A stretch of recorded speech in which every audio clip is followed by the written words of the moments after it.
Política Impura. Um olhar sobre a semana. Olá, sejam bem-vindos ao Política Impura, o programa onde comentamos as notícias que marcaram a semana política. Connosco temos a nossa presença habitual, Henrique Prior. Olá, Henrique. Olá, Sara, hoje bem-vinda em substituição da Olga e da Renata, mas estão bem substituídas. Fazemos parte desta grande equipa. Fazemos parte desta. Henrique, se houve aqui uma polémica que marcou a atualidade nacional, foi a exposição de fotos do grande fotógrafo Mapplethorpe. Como é que tudo isto levou à admissão de João Ribas e como é que viu este facto atrás de facto, acontecimento atrás de acontecimento? A própria Fundação Serralves teve que se defender, vir a público, tomar uma posição, explicar o que sucedeu. A Fundação de Serralves defendeu-se, eu acho que mal, e João Ribas também se demitiu mal. Acho que ambos ficaram mal na fotografia, na fotografia, por causa do fotógrafo Mapplethorpe. E porquê? Por um lado, a Fundação de Serralves esteve mal em colocar mensagens e, sobretudo, relegar determinadas fotografias para uma espécie de gueto só acessível a maiores de 18 anos, como se fosse simples pornografia. Ora bem, a exposição não era simples pornografia, a exposição era uma exposição de obras de arte e já há muito que vem sendo discutido o problema de até onde é que vai a pornografia e a obra de arte e até onde é que uma imagem sexualmente explícita e chocante para bons espíritos pode ou não ser exibida em público. No Brasil ainda não há muito tempo tivemos o mesmo problema, com uma exposição em São Paulo, que os conservadores brasileiros criticaram imenso. Ora, a arte não deve ser objeto de censura na medida em que a arte é diferente da pornografia, é diferente, e aquilo que em determinada instância pode ser considerado pornografia e pouco desejável, no caso da arte, não tem nada a ver com simples pornografia. A pornografia é algo que se vende e que não procura propriamente a beleza, mas o simples prazer. Na arte, procura encontrar-se o prazer através até de algo de sexualmente explícito. Foi no caso de Mapplethorpe, que aliás já tinha sido censurado pouco tempo depois da sua morte em Washington. Houve uma grande discussão acerca das suas obras que sexualmente eram explícitas, com o agravante de Mapplethorpe ter falecido do SIDA. E que naquela altura era uma doença incurável e estigmatizante. Uhum. Ora, tudo isso serviu para censurar a exposição do Mapplethorpe em Washington. De certo modo, aqui passou-se um pouco o mesmo, lamentavelmente, porque não deve ser censurada, a obra de arte não deve ser censurada, mesmo que tendo algo de sexualmente explícito. E João Ribas também exagerou, porque um diretor com a responsabilidade dele não devia demitir-se à primeira contrariedade. Não parece... Acho que talvez fosse uma arrogância excessiva de João Ribas o ter-se demitido. É pena, ele era um bom programador e Serralves perde com ele, e a cultura portuguesa, de certo, a arte portuguesa perde com a admissão dele de Serralves. A verdade é que toda esta polémica trouxe muitos visitantes e só num dia penso que 5.000 pessoas chegaram a ir à exposição e nem eram previstas tantas entradas. No meio de tudo isto, a arte ainda está... a arte beneficiou. Serralves beneficiou. Uhum. Ainda está a chegar aos públicos e é isso que importa. Agora passemos para outro assunto, a substituição da Procuradora-Geral da República, Joana Marques Vidal, por Lucília Gago. Como é que viu esta alteração, Henrique? Ora bem, eu estou do lado do Presidente da República e daqueles que entendem que este tipo de cargos devem ser de duração limitada. Porque há cargos, como o do Presidente da República, que são de duração limitada, ou outros cargos que também, cargos políticos, que todos eles têm duração limitada. Ora, e o caso mais gritante é o caso do Presidente da República. Os presidentes da Câmara têm mandatos de duração limitada, etc. Ora bem, é importante que os mandatos sejam de duração limitada. Não só para as pessoas não se eternizarem no poder e sabendo nós que o poder corrompe, isso não ser um motivo de corrupção, como, por outro lado, o facto de determinada pessoa se eternizar no poder, isso significa que ela poderá ser avessa a ideias novas e continuará a pôr em prática aquilo que pensava há 10 anos ou há 15 anos, quando o mundo mudou e é necessário ideias novas. Sim, cumprir a própria democracia. Cumprir a própria democracia. Ora bem, contra isso manifestou-se muita gente, nomeadamente a direita, e a pessoa mais que veio a público de uma maneira mais assintosa foi o ex-presidente Cavaco Silva, e o caso dele merece uma reflexão. Foi ele que nomeou Joana Marques Vidal, portanto ele, de certo modo, estava ali interessado em demonstrar que uma nomeação feita por ele se poderia eternizar, que era porque era uma boa nomeação. Ora, para além deste princípio da limitação temporária dos cargos, há outras questões muito importantes. Joana Marques Vidal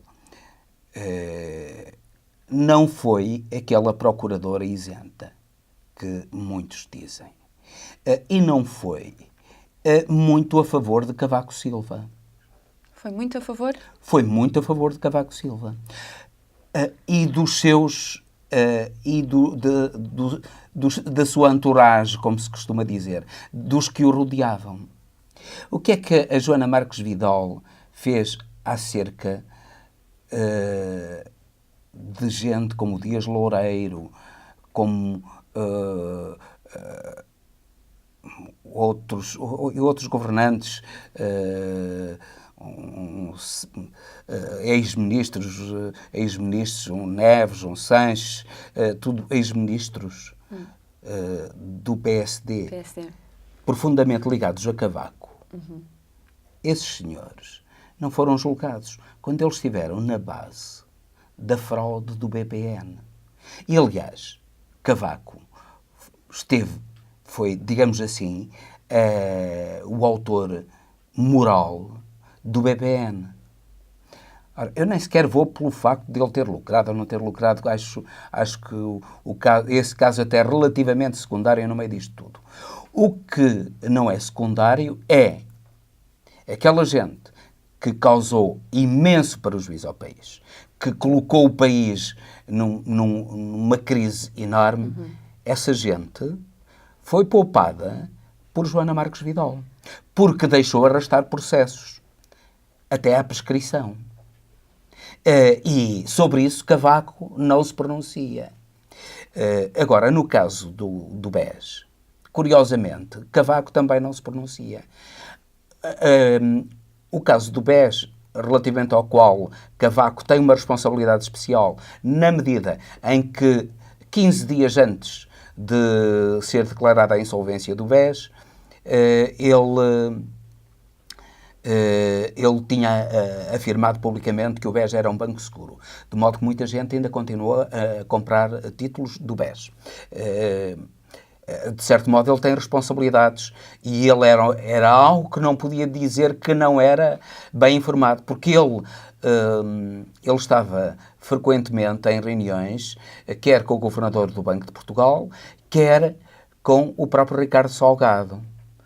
Ele tinha uma relação muito, muito próxima com Ricardo Salgado.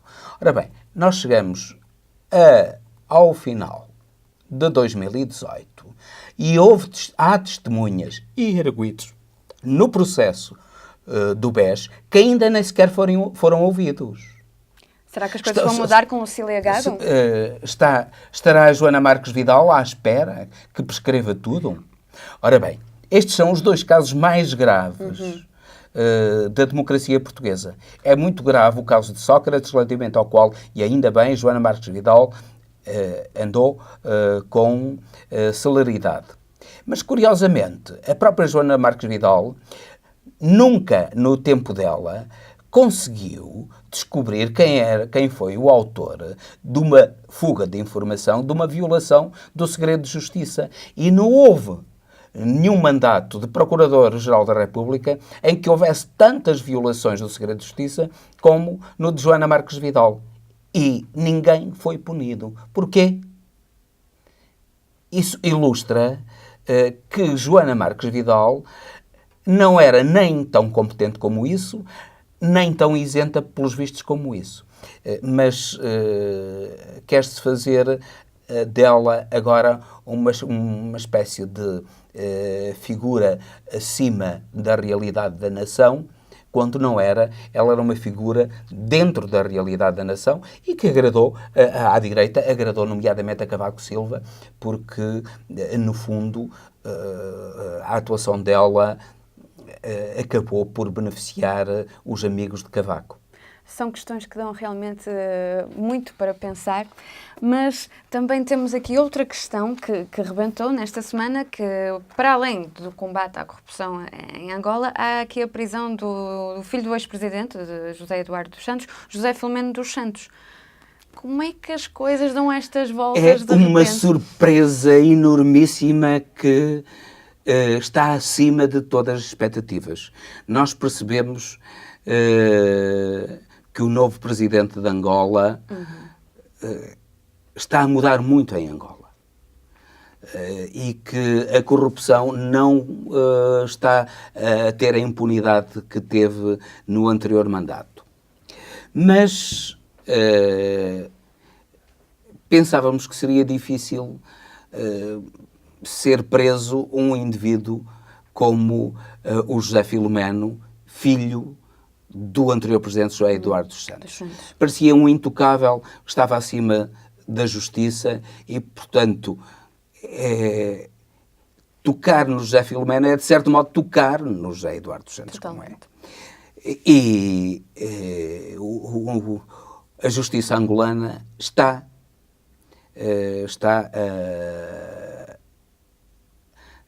a atuar mesmo nos casos aparentemente mais difíceis. E não foi só o caso do filho do José Eduardo dos Santos, do José Filomeno, foi também o governador do Banco de Angola que foi acusado. A Comissão de Supervisão Bancária de Angola, os responsáveis pela supervisão bancária de Angola, que estão acusados. Há um conjunto de pessoas altamente responsáveis a nível do topo da responsabilidade em Angola que estão neste momento na prisão e que estão indiciados por crimes, nomeadamente uma fraude de 500 milhões à República de Angola, protagonizada por José Filomeno e pelo governador do Banco de Angola, através de empresas fantasma que não existiam, que pagavam a quem não prestava serviços, e tudo isso fez com que o Estado angolano perdesse 500 milhões de euros. Ora, isso está agora a ser investigado a fundo e, felizmente, os responsáveis não estão impunes. Para já estão presos e é um bom sinal de que a democracia angolana está a funcionar e de que Angola pode ser aquele grande país africano, pode ser um país líder dentro da África e a nível mundial. Repare-se que Angola tem a possibilidade de um crescimento populacional que pode ir para praticamente 10 vezes mais do que a atual população, 33 milhões de habitantes. E isso fará com que Angola, com um país com 100 milhões de habitantes, por exemplo, e com a riqueza que dispõe de Angola, no petróleo, nos diamantes, em tudo, inclusivamente no próprio solo, que seja um país com um peso muito grande a nível africano e algum peso até a nível mundial. É isso que se afigura para um futuro de Angola com muita esperança, e é com muita esperança que vemos o futuro de Angola. Um país que também está a viver um momento muito agitado é o Brasil, que também padece da alta corrupção. Temos vindo a conhecer novos factos dos casos da central nuclear de Angra 3 e também a condenação da Petrobras. Ora bem, tudo isso, o caso da central Angra 3 é absolutamente escandaloso, que está a custar muitíssimo mais, umas 10 vezes mais do que foi inicialmente programado, e a sua energia vai custar o triplo das centrais nucleares Angra 1 e Angra 2. Isto é, em vez de se poupar, acaba por se produzir energia a preços muito superiores. Ora, isso é mais um caso de corrupção no Brasil que nem sequer está a ser muito aprofundado nem investigado. Outro caso de corrupção é a tradicional Petrobras, que está metida na corrupção e essa corrupção levou a que fossem intentadas nos Estados Unidos ações contra a Petrobras, a exigir indemnizações pela manipulação da informação bolsística, por fraude no que toca às cotações da Bolsa, e os acionistas, quer brasileiros, quer de outros países, nomeadamente americanos, propuseram ações nos Estados Unidos contra a Petrobras a exigir indemnizações. E foram agora já feitos acordos em que a Petrobras aceitou pagar dezenas de milhões de euros a esses acionistas. Com prejuízo, como é óbvio, do Brasil, com prejuízo da Petrobras e da sua imagem. Tudo isso resulta de uma corrupção que vem sendo acumulada e está a ser combatida, mas de uma maneira muito suave, porque os principais beneficiários dessa corrupção, que são ex-ministros, ex-governadores, deputados, esses ainda não estão como deviam estar na prisão. E a Petrobras continua a ser uma empresa suspeita a nível mundial. Agora, o Brasil está a passar por um período eleitoral em que se perspectiva que os principais protagonistas da corrupção, que são os partidos como PSDB, PSDB, que é um partido de centro-direita, partidos que têm como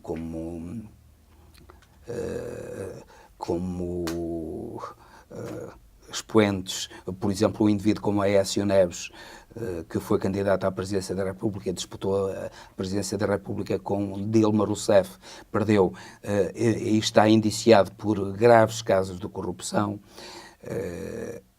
Esses partidos não vão ter, e o MDB, do atual presidente Michel Temer,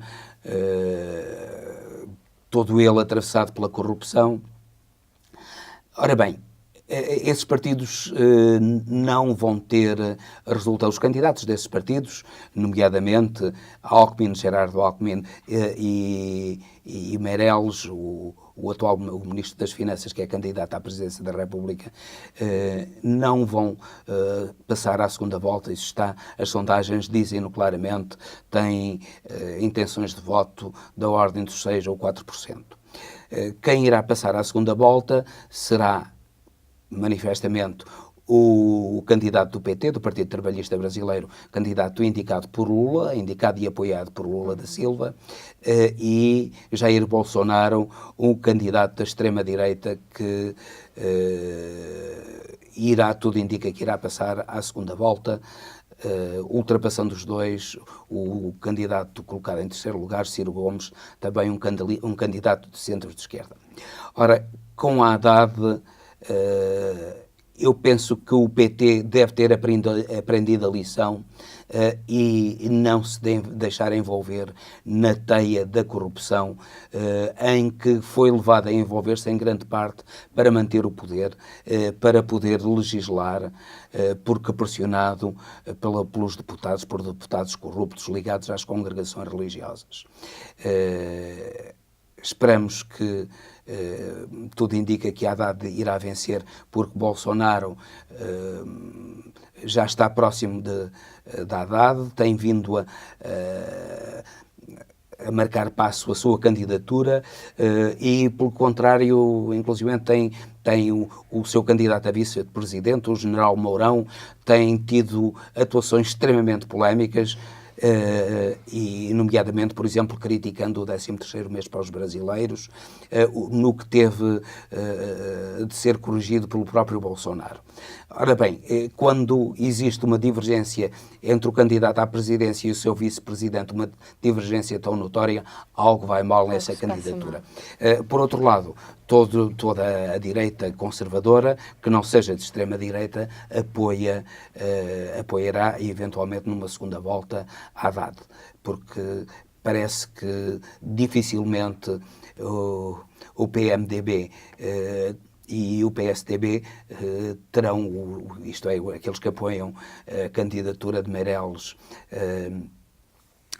e de Alckmin, terão força para apoiarem numa segunda volta Jair Bolsonaro. Isso seria a sua destruição, a destruição da sua imagem como partidos democráticos, já que Bolsonaro continua a apoiar, a dizer bem da ditadura militar, que foi o período trágico do Brasil. Portanto, penso que, ganhando Haddad como perspectiva na segunda volta, que sem dúvida nenhuma que o país entrará num outro período onde haverá maior atenção à corrupção. No entanto, essa alteração passará por alteração das desigualdades económicas, passará por uma alteração na própria Constituição brasileira, já que não é admissível que no Parlamento brasileiro estejam 34 partidos representados, na Justiça, que é altamente corrupta, enfim, em tantos setores do Brasil que precisam de ser mudados para que o Brasil não continue a ser o país do futuro eternamente adiado. O Brasil pode ser, a médio prazo, um grande país, O país do progresso. o país do progresso, da ordem e do progresso, um país relevante no contexto internacional, é o país mais rico do mundo e só tem de ser bem governado para se assumir como um país mais rico do mundo. Agora, outro país também muito importante, e aqui é uma administração que parece ter mais uma mancha. Há aqui uma série de denúncias contra o juiz indicado por Trump, o Brett Kavanaugh. Então, Trump vai indicar um juiz que parece que tem aqui um passado não muito claro. Ora bem, Trump, embora fale de democracia, é um indivíduo de extrema-direita, racista. Sim. Esse Brett Kavanaugh é um indivíduo também racista e de extrema-direita, que Trump pretendeu que continuasse com uma maioria conservadora de extrema-direita, até dentro do Supremo Tribunal da Suprema Corte Americana, do Supremo Tribunal de Justiça americano. Ora, os juízes do Supremo Tribunal de Justiça americano são nomeados vitaliciamente. Isso significa que até ao fim do seu mandato, se nada de especial ocorresse, com a eleição deste candidato, Trump fica seguro, nomeadamente das tentativas que existem de o ligar à Rússia e para demonstrar que ele é um presidente que foi colocado no poder pela Rússia de Putin e que, portanto, deve ser destituído. Ora, isso parece que está a suceder mal a Trump, porque, para além das críticas vindas dos setores negros da população, devido ao racismo manifesto por parte do Brett Kavanaugh, surgem agora casos que para os americanos são muito piores, que são os casos de violação ou de assédio sexual, que, embora tendo ocorrido há muitos anos, estão agora a vir a público vários deles. Claro que isso é uma coisa que para Trump é algo de insignificante, porque ele próprio está denunciado por isso e foi acusado de dar dinheiro para calar escândalos e outras questões. Portanto, a postura de Trump não admira que ele tenha indicado. Não admira. Agora,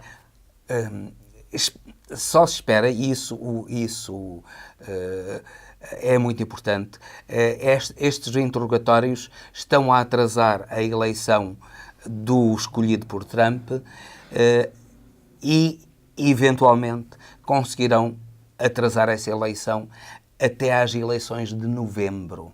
Em novembro, toda a Câmara dos Representantes e um terço do Senado irão ser substituídos. E prevê-se que os republicanos percam a maioria na Câmara dos Representantes e no Senado, que passa a ser mais maioritária ainda dos democratas. Ora, os democratas não aceitam de modo nenhum a eleição desse juiz indicado por Trump e corre o risco de ser um flop essa indicação de Trump. Felizmente para a América, porque a América precisa de ser renovada e não precisa de pessoas que vêm do passado, que vivem ainda no passado. Como esse Brett Kavanaugh e como Trump.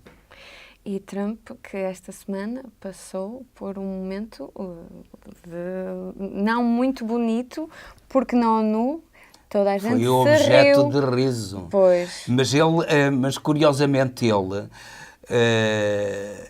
disse: vocês não se estão a rir de mim, mas estão a rir-se comigo. Os argumentos já Ele Trump. tentou argumentos a Trump, aquela inteligência saloia a Trump. Obviamente que ele foi objeto de riso quando disse que com ele, em 2 anos da sua governação, a América teve mudanças mais extraordinárias do que em qualquer tempo anterior da sua governação. É uma megalomania ridícula que aquele homem tem e que é característica de megalómanos ignorantes, como é o caso de Trump. No outro caso, que também surgiu, em que ele falou da Alemanha como dependente energeticamente da Rússia, e os alemães acabaram por se rirem, as pessoas acabaram por se rir, porque, no fundo, ele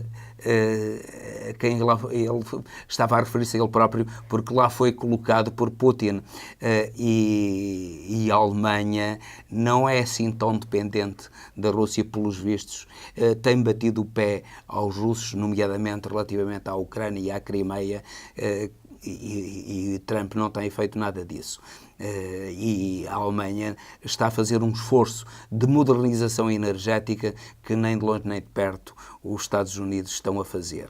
Portanto, é ridículo que ele diga que a Alemanha está a tornar-se cada vez mais dependente energeticamente da Rússia, quando são os Estados Unidos da América que estão cada vez mais dependentes das fontes de energia tradicionais e não são capazes de se renovar para se tornarem competitivos a nível mundial. A megalomania de Trump, mas também teve outras questões mais sérias. No fundo, aquilo que Trump fez nas Nações Unidas foi elogiar o nacionalismo extremo. Isto é, ele disse que a globalização, nem pensar, que o que interessava era o patriotismo e a defesa dos interesses particulares dos Estados Unidos. Foi dizer isto é, não, foi dizer algo que é o oposto do... Que é o oposto, isto é... A ONU é o símbolo do espaço de conjugação de interesses e de vontades e até de ideias. Sim, e ele foi mostrar exatamente o contrário de tudo isso. Por isso, o discurso dele só não foi veiado porque não podia ser, mas não foi aplaudido, nomeadamente o nosso Presidente da República não o aplaudiu, e muito bem. Ainda bem. Por último, e tem que ser em tempo recorde, vamos analisar aqui um momento também de fragilidade da Zâmbia. A Zâmbia está hipotecada à China. Sim, a Zâmbia está hipotecada à China, como muitos países africanos. A China está a levar a cabo uma penetração no continente africano que tem sido ignorado, quer pelos Estados Unidos, quer pela Europa, e está ela própria a financiar grandes projetos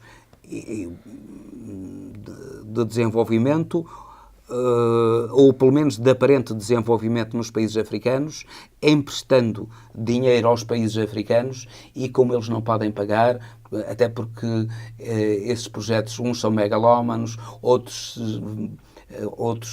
esbarram na corrupção, e como não podem pagar, grande parte das infraestruturas e da riqueza desses países já é da pertença da China, através desses contratos de financiamento que a China faz e que lhe são altamente favoráveis.